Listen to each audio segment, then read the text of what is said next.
Bendiciones a todos. En el día de hoy vamos a seguir estudiando Mateo 24.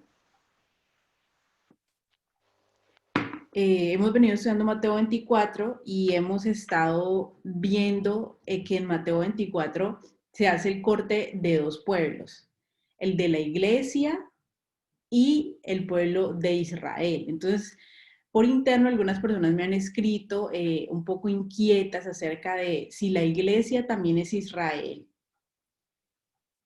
¿Por qué se hace ya esta diferenciación como entre la iglesia y el pueblo judío? ¿Por qué si todos somos Israel?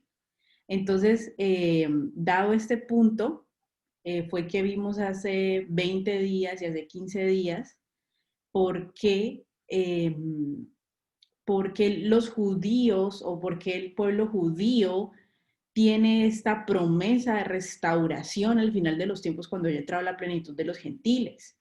Y veíamos que esta promesa se da porque ellos fueron muy desobedientes a Dios, pero Dios aún así promete restaurarlos a través de la intercesión que hace Daniel, a través de también para que su nombre no quede en vano en las naciones, y esto lo veíamos hace 20 días. Y entendíamos esto, ¿no? Que la promesa de Dios se tiene que cumplir y que cuando hayan entrado la plenitud de los gentiles, el endurecimiento de Israel o el endurecimiento de los judíos, digámoslo así, será quitado. Y entonces hablábamos que a los judíos en la Biblia se les denomina o se les reconoce como Judá, y a las naciones que vinieron a heredar salvación, a lo que se conoce como la iglesia, porque ya no somos gentiles, sino que pasamos a ser parte de la iglesia, se nos reconoce en la Biblia como Efraín.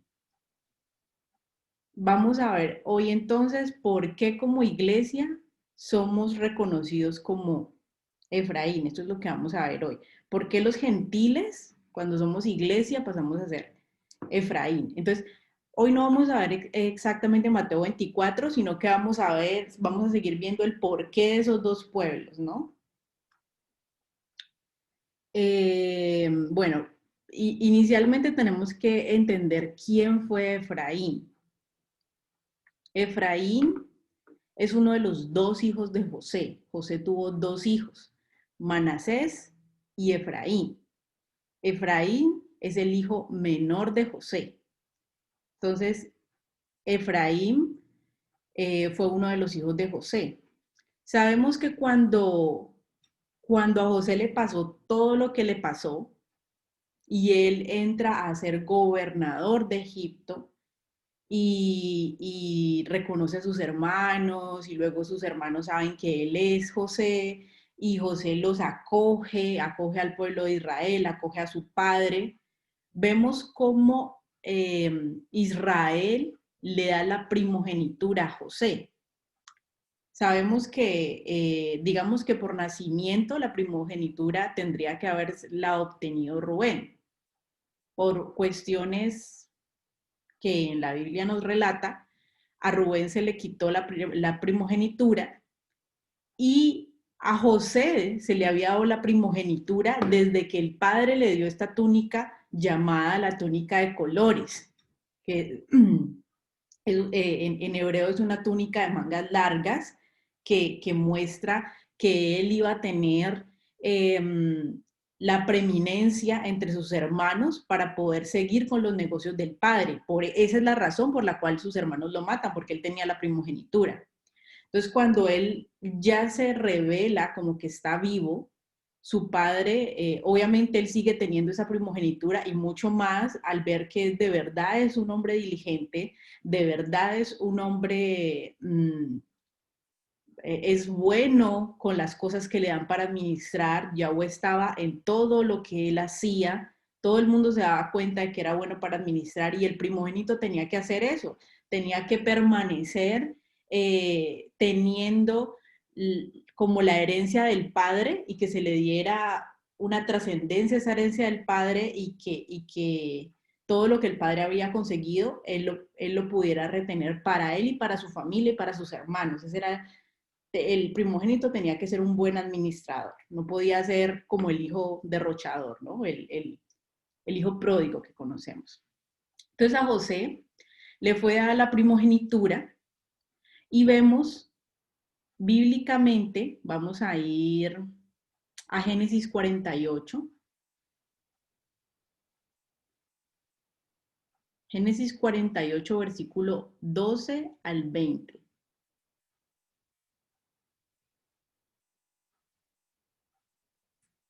Vamos a ver ese momento en el cual Israel le da la bendición a los hijos de José. Y Génesis 48, del 12 al 20, ¿quién lo quiere leer? Erika, ¿nos haces los honores, por favor? Claro. Entonces José los sacó de entre sus rodillas y se inclinó a tierra, y los tomó José a ambos, Efraín a su derecha y a la izquierda de Israel, y a Manasés a su izquierda, a la derecha de Israel, y los acercó a él. Entonces Israel extendió su mano derecha y la puso sobre la cabeza de Efraín, que era el menor, y su mano izquierda sobre la cabeza de Manasés, colocando así sus manos adrede, aunque Manasés era el primogénito. Y bendijo José diciendo: el Dios en cuya presencia anduvieron mis padres Abraham e Isaac, el Dios que me mantiene desde que yo soy hasta este día, el ángel que me liberta de todo mal, bendiga a estos jóvenes y sea perpetuado en ellos mi nombre y el nombre de mis padres Abraham e Isaac, y multiplíquense en gran manera en medio de la tierra. ¿Hasta cuándo? Hasta el 20. Vale. Pero viendo José que su padre ponía la mano derecha sobre la cabeza de Efraín, le causó esto disgusto, y asió la mano de su padre para cambiarla de la cabeza de Efraín a la cabeza de Manasés. Y dijo José a su padre: no así, padre mío, porque este es el primogénito, pon tu mano derecha sobre su cabeza. Mas su padre no quiso, y dijo: lo sé, hijo mío, lo sé. También él vendrá a ser un pueblo, y será también engrandecido, pero su hermano menor será más grande que él, y su descendencia formará multitud de naciones. Y los bendijo aquel día diciendo: en ti bendecirá Israel, diciendo: hágate Dios como a Efraín y como a Manasés, y puso a Efraín antes de Manasés. Bueno, entonces, en este pasaje, bueno, primero tenemos que entender de pronto, contextualizarnos un poco acerca de qué es la primogenitura.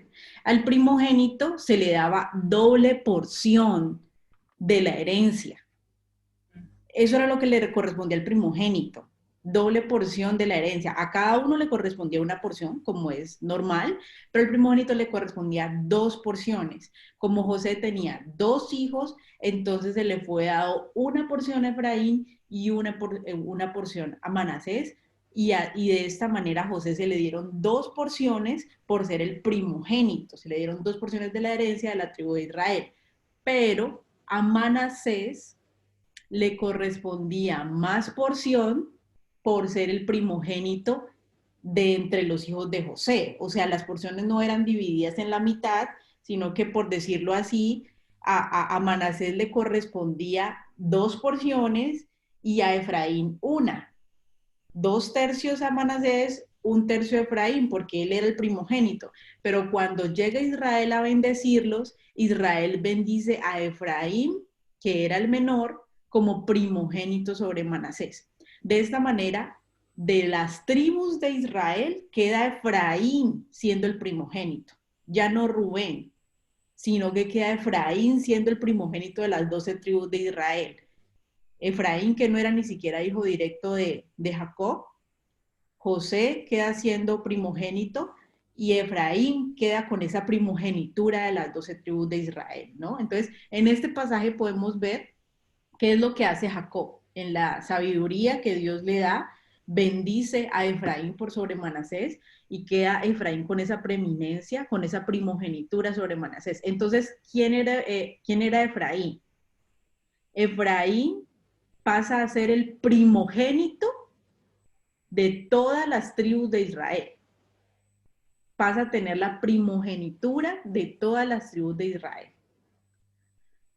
Pero cuando vemos la historia de Efraín, Efraín fue un hombre que nació ¿en dónde?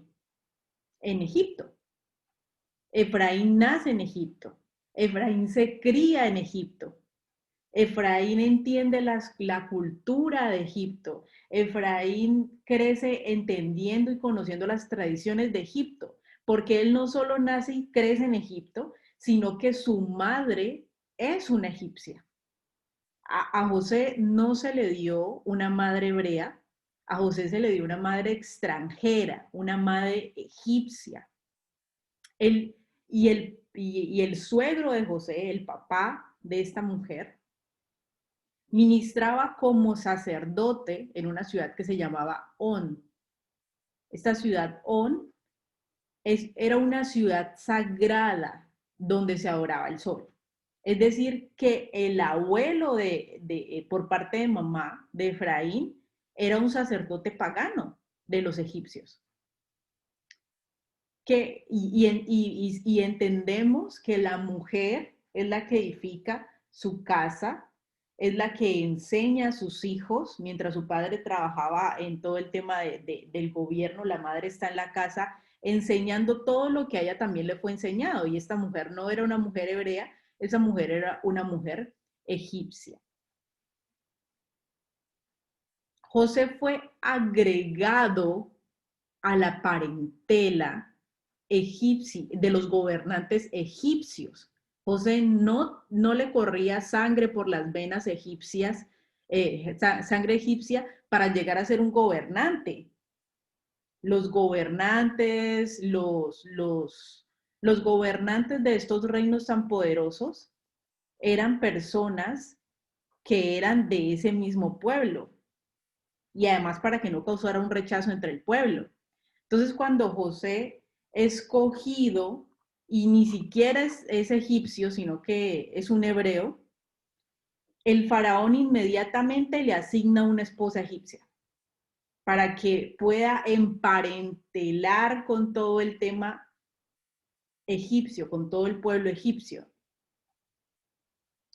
porque él ni siquiera tenía ningún vínculo de sangre con este pueblo, así que como era la costumbre en la antigüedad, fue emparentado con una mujer egipcia, nada más y nada menos que con la hija de una familia sacerdotal, para poder acercar a José como gobernante al pueblo y a sus dioses y a su parentela, y no quedara en manos extranjeras el gobierno egipcio.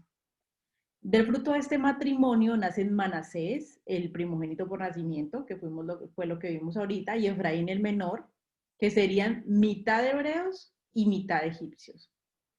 Son de parentela egipcia por parte de su madre, nacidos y criados en Egipto, empapados con su cultura y tradiciones. La madre de ellos, su nombre, la Biblia nos dice que ella se llama Asenat, pero de ella no se nos dice nada. De la madre de Efraín y Manasés solamente nos dice que era la esposa de José, que era la hija de un sacerdote de On, pero no se nos dice nada más de esta mujer, no se nos dice, por ejemplo, como de Rahab, que era una mujer pagana, pero que finalmente se convirtió al Dios de Israel. No se nos dice como de Ruth, que siendo una moabita, ella dejó a los dioses de su pueblo y abrazó al Dios de Noemí. No se nos dice nada de estas cosas acerca de esta mujer. Se nos dice que fue la mamá de ellos. Si esta mujer se hubiera convertido al Dios de Israel, hubiera marcado una historicidad en la Biblia de que fue una mujer que se convirtió al Dios de Israel y hubiéramos entendido su historia. Pero eso lo que nos sugiere es que probablemente ella nunca se convirtió al Dios de Israel. Por ende, le enseñó la cultura y las tradiciones a sus hijos. José les enseñaba la cultura y las tradiciones hebreas, pero ella también por su lado les enseñaba la cultura y las tradiciones egipcias, porque no se nos dice nunca, como de otras mujeres prominentes, que ella se haya convertido al Dios de Israel. Tal vez, y lo digo yo como especulación, tal vez esta fue una de las razones por la que el reino no se le dio al primogénito, Efraín, sino que se le dio a la tribu de Judá.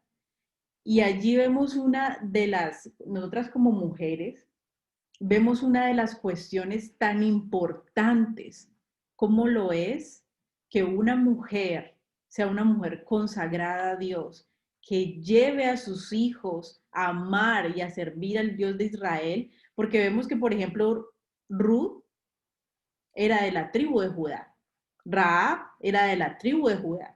Estas dos mujeres pasaron con el tiempo a ser madres de David y posteriormente a ser madres del mismo Jesús, porque ellas siendo de las naciones se insertaron completamente al Dios de Israel cuando e hicieron que la tribu de Judá en su momento Dios se la diera a un hombre que le agradó, que fue David, y se le diera a uno que no era el primogénito, porque Judá no fue primogénito, se le diera el reinado sobre sus hermanos, porque a Judá se le da, digamos, el gobierno sobre sus hermanos, que debería tenerlo el primogénito como en su momento lo tuvo José. He aquí la importancia de una madre que se convierte al Dios de Israel y edifica su casa. Y esto lo podemos ver en Génesis, capítulo 41, versículo 44-45. ¿Alguien que nos pueda ayudar con Génesis 41 del 44 al 45?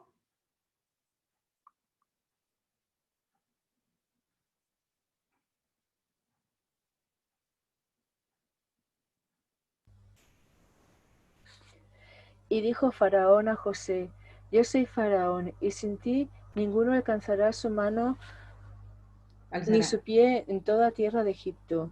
Y llamó Faraón el nombre de José Tzafnat Panea, y le dio el nombre a Asenat, hija de Potifar, le dio por mujer, perdona, a Asenat, hija de Potifera, sacerdote de On, y salió José por toda la tierra de Egipto.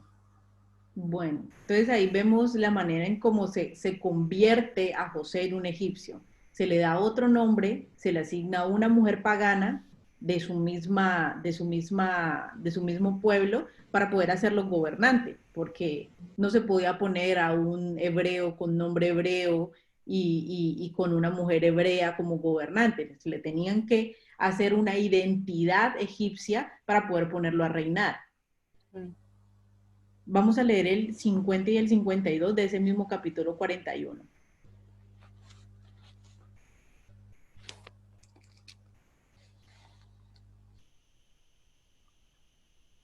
Por favor, Erika, ¿nos ayudas? Y nacieron a José 2 hijos antes que viniesen el primer año de hambre, los cuales le dio a luz a Senat, hija de Potifera, sacerdote de On. Y llamó José el nombre del primogénito Manasés, porque dijo: Dios me hizo olvidar todo mi trabajo y toda la casa de mi padre. Y llamó el nombre del segundo Efraín, porque dijo: Dios me hizo fructificar en la tierra de mi aflicción.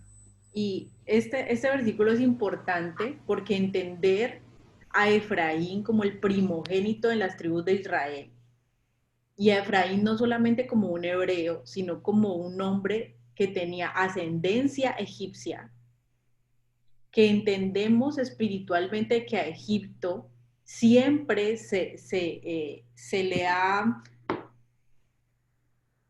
relacionado con el mundo, porque cuando Israel sale de Egipto, es en este momento en sentido espiritual, cuando nosotros salimos del mundo, cuando nosotros salimos de Babilonia, que también se le considera Babilonia como el mundo, e Israel va al desierto, que es en ese momento en donde nosotros nos encontramos ahora. Ya no nos encontramos en Egipto, ahora estamos en medio del desierto, siendo purificados, nuestra mente siendo cambiada para poder ingresar a la tierra prometida, que es el reposo que Dios le tenía prometido a su pueblo.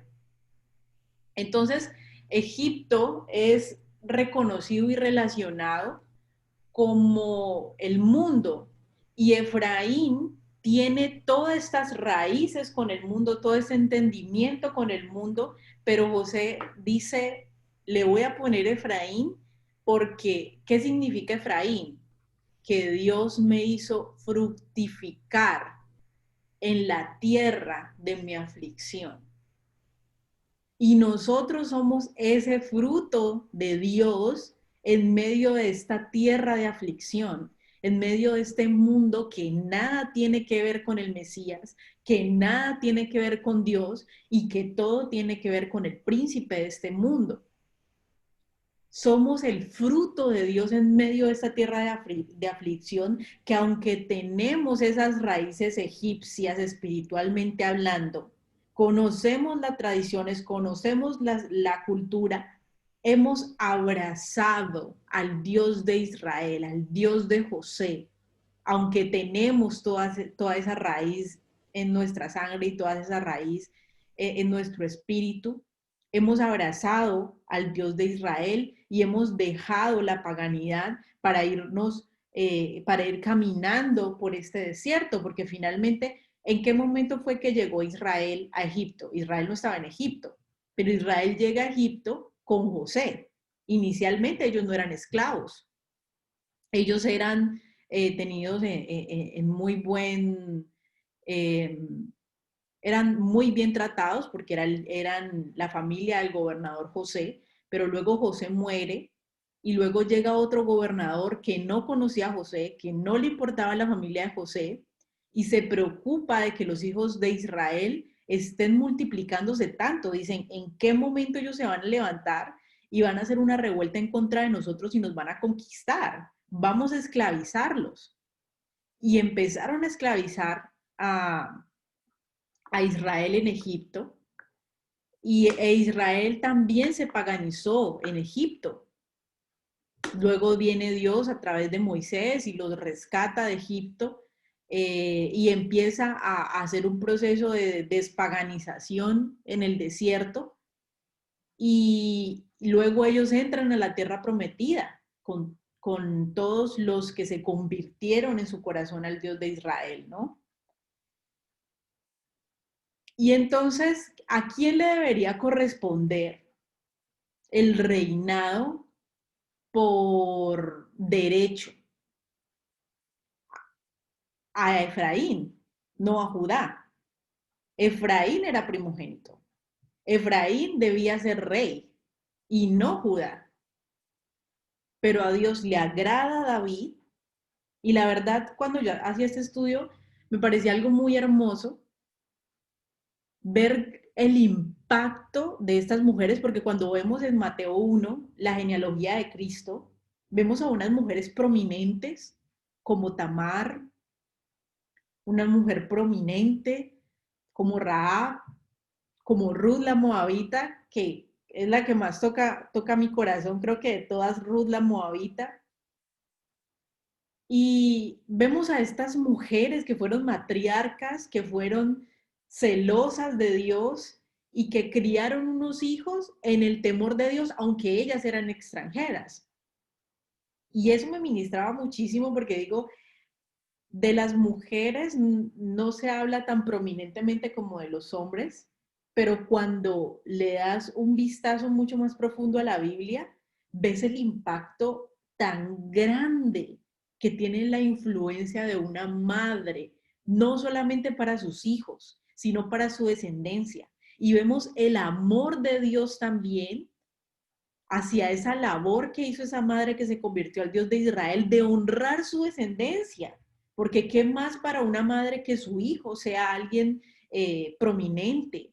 En este momento podemos decir que qué más orgullo para una madre que su hijo sea alguien en la vida, que tenga reconocimientos, que sea una persona que salga adelante. En ese momento, qué más para una madre que un hijo fuera una nación grande, que de él salieran reyes, que de él saliera el Mesías. ¿Por qué? Por esa labor inmensa que hicieron estas mujeres de Dios en ese proceso.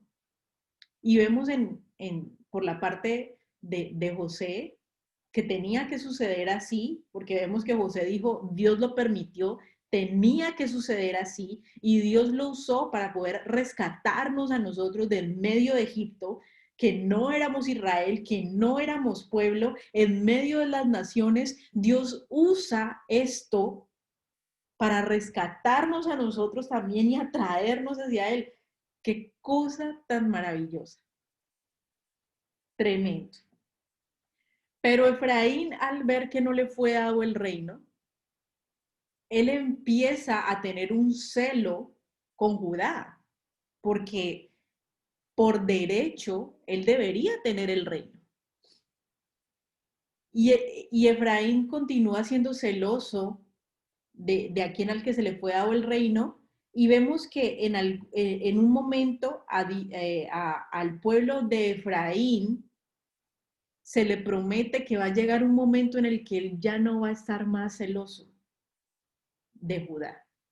Y eso lo vemos en Isaías 11. Este es un texto que no sé si tocamos, pero creo que yo lo tenía preparado, pero no sé si lo tocamos, cuando hablamos de ese momento en el cual, según Ezequiel, Dios va a enviar su espíritu para levantar todo ese ejército, que es en el momento su espíritu de los cuatro puntos cardinales de la tierra, para levantar ese ejército que no tenían espíritu vivificado, y entendemos que esta es Judá, a la que Dios va a restaurar en el último tiempo y que va a enviar a sus ángeles para que los recojan de los cuatro confines de la tierra, como lo dice Mateo 24. Y aquí Isaías 11, versículo 12, también nos lo dice.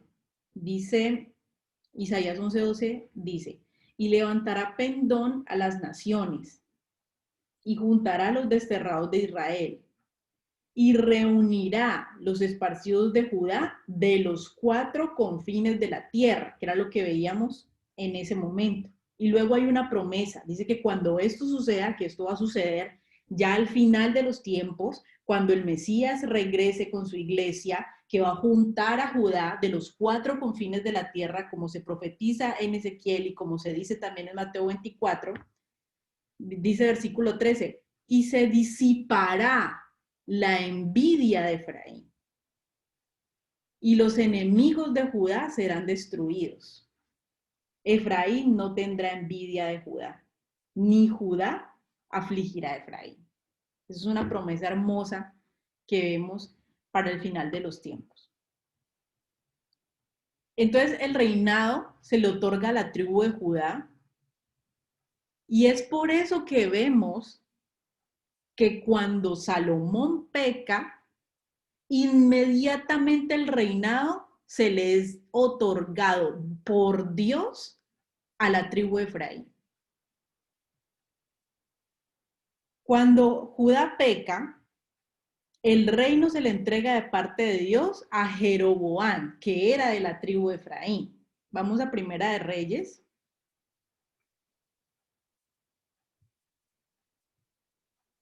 Capítulo 11, versículo 26 al 43. ¿Alguien que nos pueda ayudar con ese texto? Primera de Reyes 11, del 26 al 43, para entender inicialmente lo que sucedió aquí.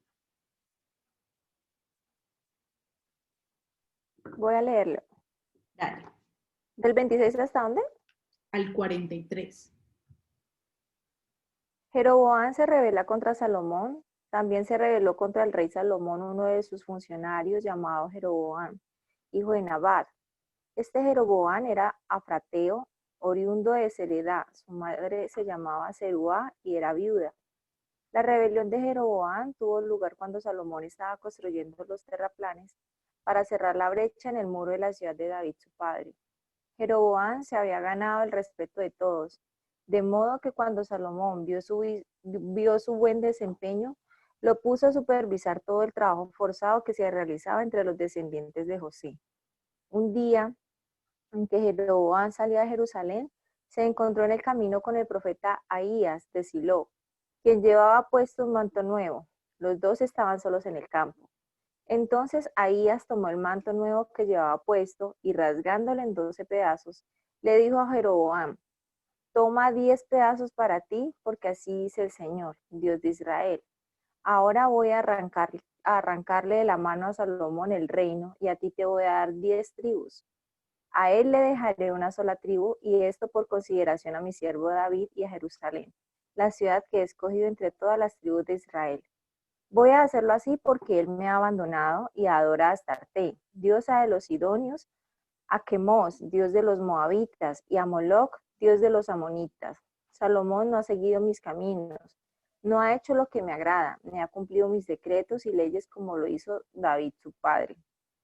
Sin embargo, no le quitaré todo el reino a Salomón, sino que lo dejaré gobernar todos los días de su vida por consideración a David mi siervo, a quien yo escogí y quien cumplió mis mandamientos y decretos.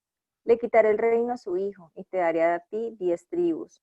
Pero a su hijo le dejaré una sola tribu para que Jerusalén, la ciudad donde decidí habitar, la lámpara de mi siervo David se mantenga siempre encendida delante de mí.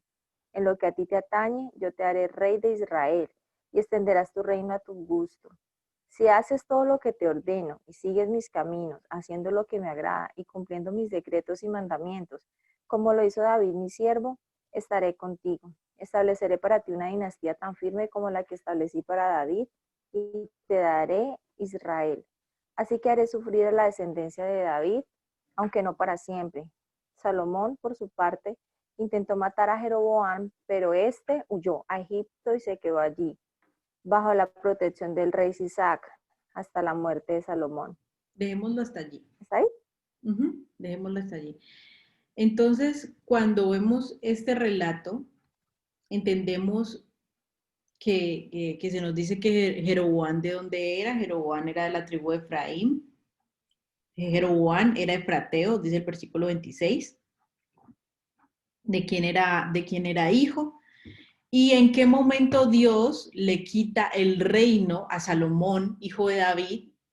Porque él se fue en pos de otros dioses, como David le había dicho que no tenía que hacer, pero finalmente lo hizo y se fue en pos de otros dioses.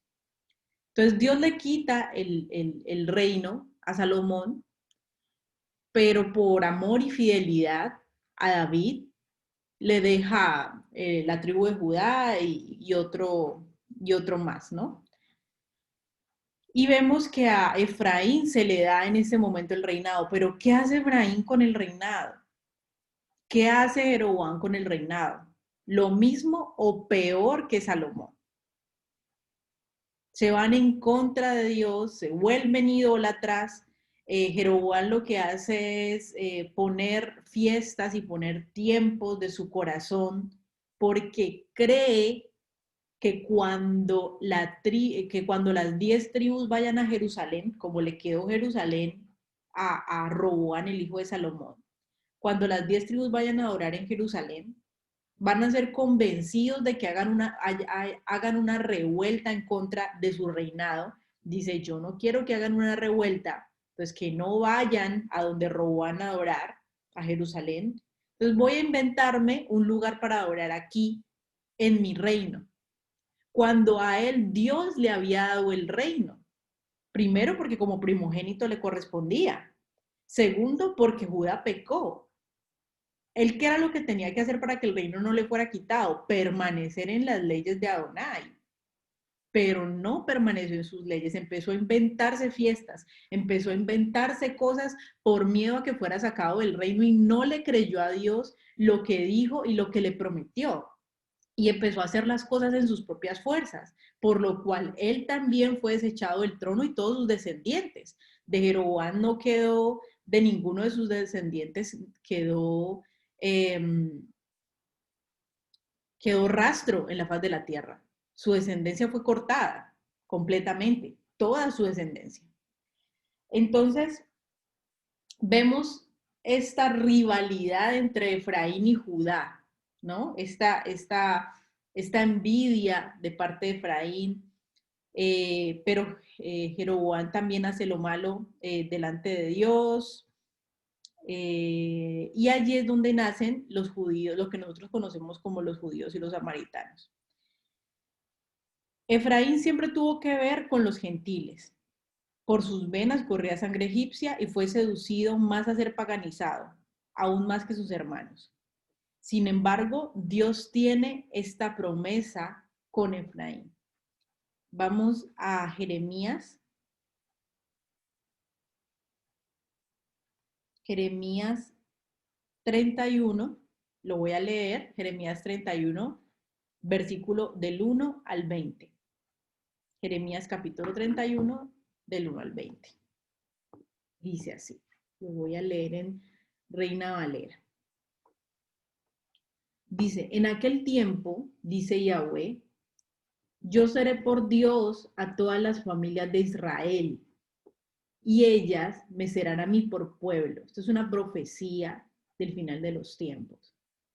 Así ha dicho Yahweh, el pueblo que escapó de la espada, halló gracia en el desierto. Está hablando de Israel. Todos en sentido figurado, el pueblo de Israel y nosotros como Efraín, ¿de dónde salimos? De Egipto, escapando de la espada, de la muerte, quiere decir. Cuando la palabra de Dios habla de espada, habla de guerras, de muerte. Escapó de la espada y halló gracia en el desierto, que es el lugar donde hoy nos encontramos. Cuando Israel iba en busca del reposo, se le llama reposo a la tierra prometida, porque eso es lo que se nos ha prometido a nosotros. Los que murieron en el desierto, dice el Señor, no entrarán en mi reposo. Ellos estaban supuestos a entrar en la tierra prometida, pero lo que de verdad Dios tenía para ellos era un reposo, aunque no esa tierra, sino el reposo del Señor, el que ahora a nosotros se nos ha prometido, que es en el reino milenial del Mesías. Versículo 3. Yahweh se manifestó a mí hace ya mucho tiempo, diciendo, con amor eterno te he amado, por tanto te prolongué mi misericordia. Aún te edificaré y serás edificada, oh Virgen de Israel. Todavía serás adornada con tus panderos y saldrás con alegres danzas. Versículo 5. Aún plantarás viñas en los montes de Samaria. Plantarán los que plantan y disfrutarán de ellas. Versículo 6. Porque habrá día en que clamarán los guardas del monte de Efraín. Levantaos y subamos a Sión, a Yahweh nuestro Dios. Entonces, aquí está hablando de Samaria, aquí está hablando de Efraín, y está diciendo que los de Efraín se les dice, levántense y vamos a Sión. Cuando se habla de Sión, de manera profética, siempre se habla de los mandamientos, porque los mandamientos fueron dados en Sión. Levantaos y vamos a Sión. Subamos al monte de nuestro Dios. Versículo 7, porque así ha dicho Yahweh, regocíjense en Jacob con alegría y en voces de júbilo a la cabeza de naciones. Hagan oír, alaben y digan, oh Yahweh, salva a tu pueblo, el remanente de Israel. He aquí, yo los hago volver de la tierra del norte y los reuniré de los fines de la tierra, y entre ellos ciegos y cojos, la mujer que está encinta y la que dio a luz juntamente, en gran compañía volverán. ¿Aquí de quién está hablando? De Efraín. ¿Quiénes somos los ciegos y los cojos? Nosotros. ¿Cierto? Porque, ¿qué es lo que dice la palabra de Dios en Lucas 14? Para entender un poquito esto de los ciegos y los cojos. Vamos un momentico a Lucas 14. No dejen Jeremías 31.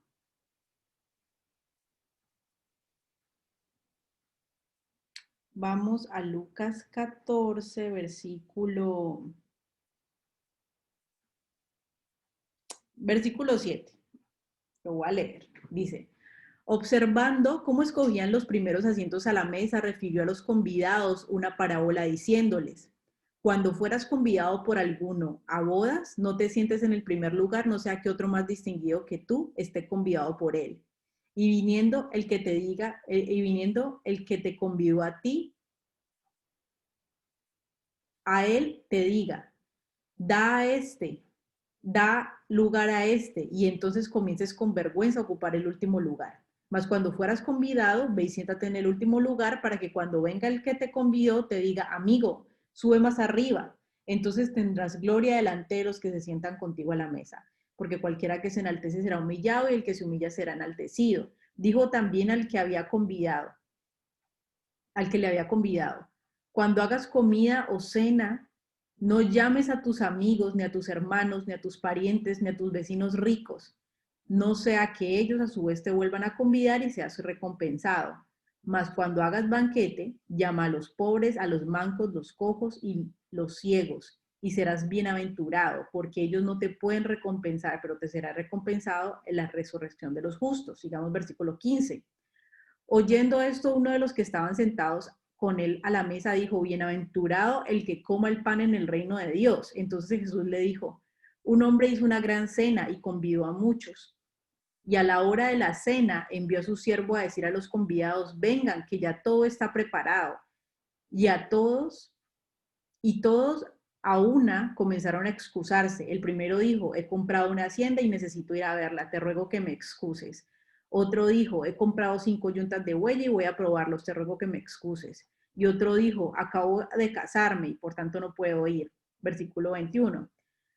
Vuelto el siervo, hizo saber estas cosas a su señor. Entonces, enojado el padre de familia, dijo a su siervo, ve pronto por las plazas y las calles de la ciudad y trae acá los pobres, los mancos, los cojos y los ciegos. Y dijo el siervo, Señor, se ha hecho como mandaste y aún hay lugar. Dijo el Señor al siervo, ve por los caminos y por los vallados y fuérzalos a entrar para que se llene mi casa, porque les digo que ninguno de aquellos hombres que fueron convidados gustará mi cena. Entonces, aquí está hablando de una gran cena, está hablando de una gran boda, de una persona muy prominente que invita a personas muy prominentes a ir a esa boda. Está hablando de todos los judíos, de todos los de la tribu de Judá, que cuando se llaman a las bodas del Señor a través del Mesías dicen, no quiero ir, porque rechazan la Torá, ¿no? Entonces el Señor, muy enojado, dice, entonces llama a todos los que no son de la realeza, llaman a todos los que son imperfectos, porque en la Biblia cuando se habla de animales que están cojos, que están ciegos, que están mancos, es una manera de hacer un simbolismo al pecado. Recordemos que cuando en Pascua se hace el sacrificio de un animal, se hace el sacrificio de un animal perfecto, de un animal que no está enfermo, de un animal que no tiene rasguños. ¿Por qué? Porque a Dios le interesa algo acerca del animal, no. A Dios no le interesa que el animal esté ciego, que el animal esté enfermo. A Dios no le interesan esas cosas, pero era una manera de representar que lo perfecto, de que el animal perfecto son los que guardan los mandamientos de Dios, y por eso cuando Jesús es sacrificado como cordero pascual, tenía que llegar a ser sacrificado como perfecto, porque la ley decía que a Yahweh no se le podía sacrificar corderos ciegos, ni mancos, ni enfermos, ni con hendiduras, ni con rasguños, ni nada. Y eso no quiere decir que si Jesús hubiera estado ciego, de pronto no se hubiera podido hacer el sacrificio. Lo que quiere decir esta parábola o esta imagen en el Antiguo Testamento es que el sacrificio a Dios se podía hacer cuando la persona estuviera completamente pura de pecado. En el mismo caso, hablando acerca de los animales enfermos, cojos, ciegos, todo esto, se habla de gente que tiene pecado, que Jesús, siendo perfecto, murió por esos mancos, cojos, ciegos que éramos nosotros. Los que no estábamos convidados a las bodas, pero que luego, según lo que el Señor está diciendo, después de que los judíos dicen, estoy muy ocupado, tengo muchas otras cosas que hacer, tengo cosas más importantes que hacer, los convidados a las bodas que eran ellos, entonces empieza Dios a llamar a todos los cojos, los pobres, los ciegos, a todo el mundo, que somos nosotros, que somos ese Efraín espiritual, para poder llenar su casa, y ahí es donde el evangelio se le empieza a predicar a los gentiles. Y es de lo mismo que nos habla Jeremías 31, versículo 8. He aquí, yo los hago volver de la tierra del norte. Recordemos que Samaria estaba en el norte. Y los reuniré de los fines de la tierra, y entre ellos ciegos y cojos, y la mujer que está encinta y la que dio a luz juntamente, en gran compañía volverán acá. Versículo 9. Irán con lloro, mas con misericordia los haré volver. Y los haré andar junto a arroyos de agua, por camino derecho en el cual no tropezarán, porque soy a Israel por padre, y Efraín es mi primogénito. Entonces allí se habla de que Dios se acuerda de la primogenitura de Efraín, de que de Efraín venían todos esos cojos, todos esos mancos, todos esos impuros, todos esos de Samaria, los del norte, todos esos paganos, pero que Dios se ha acordado de la primogenitura de Efraín y lo va a restaurar. Oigan palabra de Yahweh, oh naciones, y háganlo saber a las costas que están lejos, y digan: el que esparció a Israel lo reunirá y guardará como el pastor a su rebaño, porque Yahweh redimió a Jacob, lo redimió en manos del más fuerte que él, y vendrán con gritos de gozo en lo alto de Sión, y correrán al bien de Yahweh, al pan, al vino, al aceite, al ganado de las ovejas, a las vacas, y su alma será como un huerto de riego, y nunca más tendrán dolor. Esto es una promesa del momento en el que nosotros ya seamos redimidos de entre las naciones. Es una promesa para el primogénito Efraín. Entonces la Virgen se alegrará con danza, los jóvenes y los viejos juntamente, y cambiaré su lloro con gozo y los consolaré. Esta es la promesa que se nos da también en Apocalipsis, que yo enjuagaré toda lágrima de ellos y los alegraré de su dolor. Y el alma del sacerdote satisfaré con abundancia, y mi pueblo será saciado con bien, dice Yahweh. Así ha dicho Yahweh: voz fue oída en Ramá, llanto y lloro amargo. Raquel, que lamenta por sus hijos y no quiso ser consolada acerca de sus hijos porque perecieron. Y esto es una manera de decir que los hijos de Israel perecieron, y no porque toda la nación fue dada por muerte física, sino porque Israel como nación fue asesinada espiritualmente. Todos los hijos de Israel, que deberían ser los hijos de Dios, como se apartaron del Dios vivo, todos, ¿qué es lo que dice el libro de Romanos acerca de la profecía? De que todos nos hemos apartado de Dios, no hay nadie justo, no hay ni siquiera uno. Entonces, al no haber nadie justo, Raquel se lamenta porque todos sus hijos,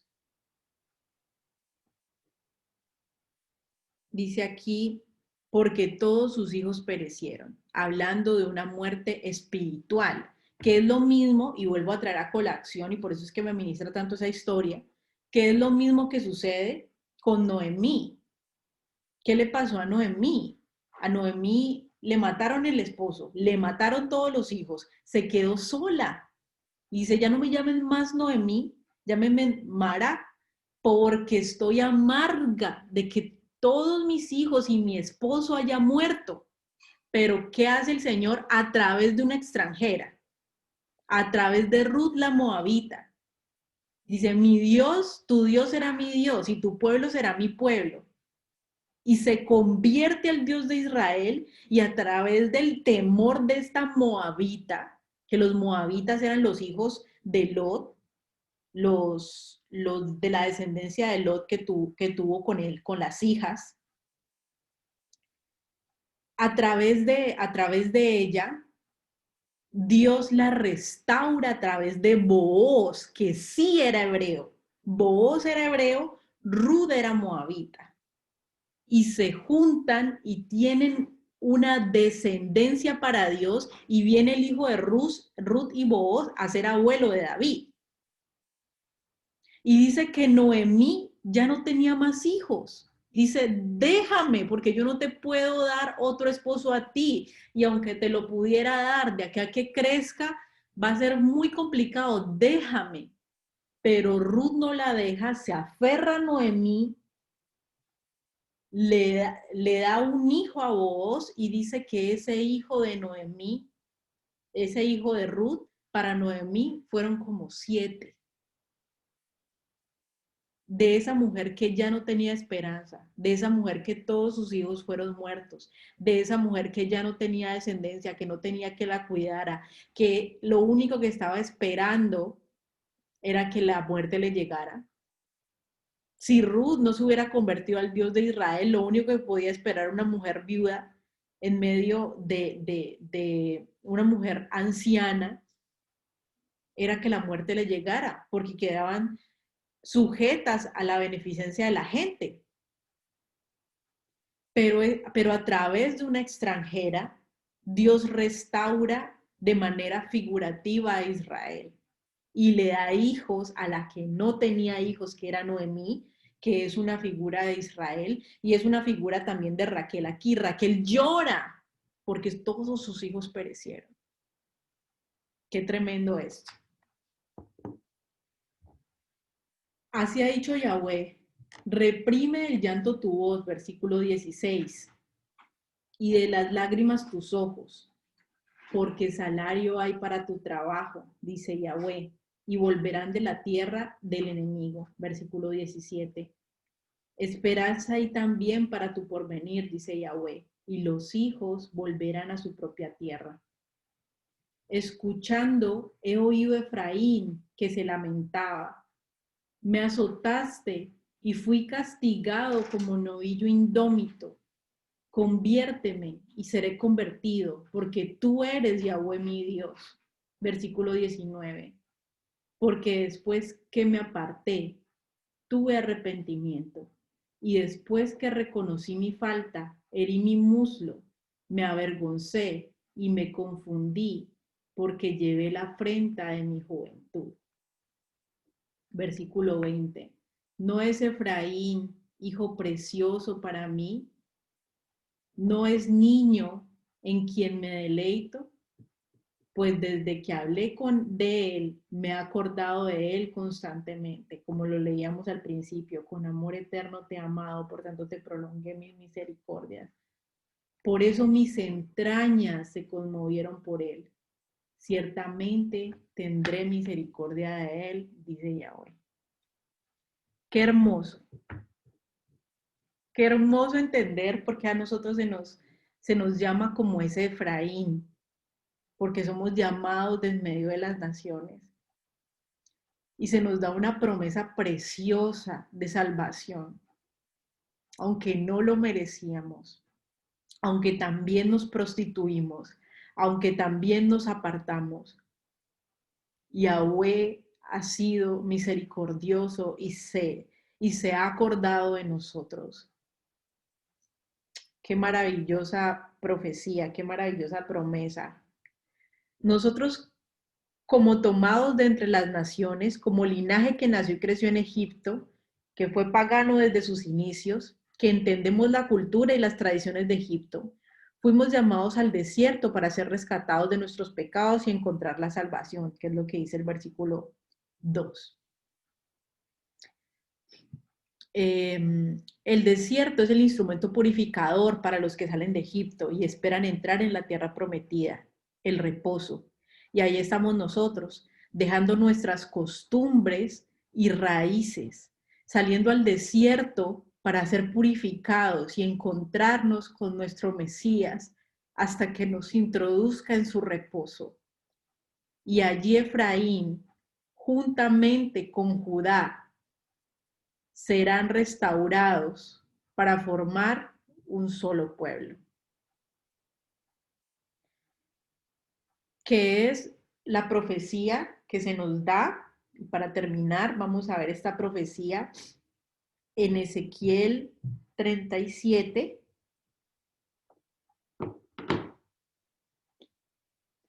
Ezequiel 37, del 15 al 28. Voy a leerlo. Ezequiel capítulo 37, versículo 15 al 28. Dice, vino a mí palabra de Yahweh diciendo, hijo de hombre, toma ahora un palo y escribe en él para Judá y para los hijos de Israel sus compañeros. Toma después otro palo y escribe en él para José, palo de Efraín, y para toda la casa de Israel sus compañeros. Júntalos luego el uno con el otro, para que sean uno solo, y serán uno solo en tu mano. Aquí estamos hablando de que primero, desde el versículo 1 se nos habla del Valle de los Huesos Secos, cuando Israel ya sea redimido en el tiempo que el Señor venga con su iglesia. Luego se da esta profecía. Versículo 18. Y cuando te pregunten los hijos de tu pueblo diciendo, ¿no nos enseñarás qué te propones con eso? Diles, así ha dicho Yahweh, el Señor. He aquí yo tomo el palo de José que está en la mano de Efraín y a las tribus de Israel sus compañeros y los pondré con el palo de Judá y haré un solo palo y serán uno en mi mano. Y los palos sobre los que escribas estarán en tu mano delante de sus ojos y dirás, así ha dicho Yahweh el Señor. He aquí, yo tomo a los hijos de Israel de entre las naciones a las cuales fueron, y los recogeré de todas partes, y los traeré a su tierra, y los haré una nación en la tierra y en los montes de Israel, y un rey será a todos ellos por rey, y nunca más serán dos naciones, ni nunca más serán divididos en dos reinos, ni se contaminarán ya más con sus ídolos, con sus abominaciones y con todas sus rebeliones, y los salvaré de todas sus rebeliones con las cuales pecaron, y los limpiaré, y me serán por pueblo, y yo a ellos por Dios. Se podemos seguir leyendo que dice, mi siervo David será rey sobre ellos. Obviamente aquí entendemos que cuando habla de mi siervo David, está hablando del David, del amado, del hijo amado, de mi siervo amado, porque David en hebreo significa amado. Entonces aquí está hablando es del Mesías, de su hijo David, de su hijo amado en el cual él tiene complacencia. Mi siervo David, el amado, será rey sobre ellos, y todos ellos tendrán un solo pastor, y andarán en mis preceptos y en mis estatutos, y mis estatutos guardarán y pondrán y los pondrán por obra. Habitarán en la tierra que di a mi siervo Jacob, en la cual habitaron sus padres. En ella habitarán ellos, sus hijos y los hijos de sus hijos para siempre. Y mi siervo, el amado David, será príncipe de ellos para siempre. Y haré con ellos un pacto de paz. Pacto perpetuo será con ellos, y los estableceré y los multiplicaré, y pondré mi santuario entre ellos para siempre. Estará en medio de ellos mi tabernáculo, y seré a ellos por Dios, y ellos me serán por pueblo. Y sabrán las naciones que yo, Yahweh, santifico a Israel, estando mi santuario en medio de ellos para siempre. Qué precioso es entender la profecía, qué precioso es entender de que a pesar de que sí estamos divididos en este momento como dos pueblos, el pueblo de Judá, que son los judíos, y el pueblo de Efraín, que somos nosotros como los paganos que se han vuelto a Yahweh, al Dios de Israel, seremos restaurados como un solo Israel, y en su momento ya no seremos más, nunca más seremos dos pueblos, seremos uno solo. Y es de ahí que también nosotras como mujeres, en todo este estudio de hoy, podemos ver la influencia y el impacto tan grande que podemos hacer en estos hombres y en estas mujeres que se levantan a ser hijos e hijas de Dios. Bueno, hasta aquí el estudio de hoy. Dentro de 8 días seguiremos en el entendimiento de Mateo 24. Muchas bendiciones.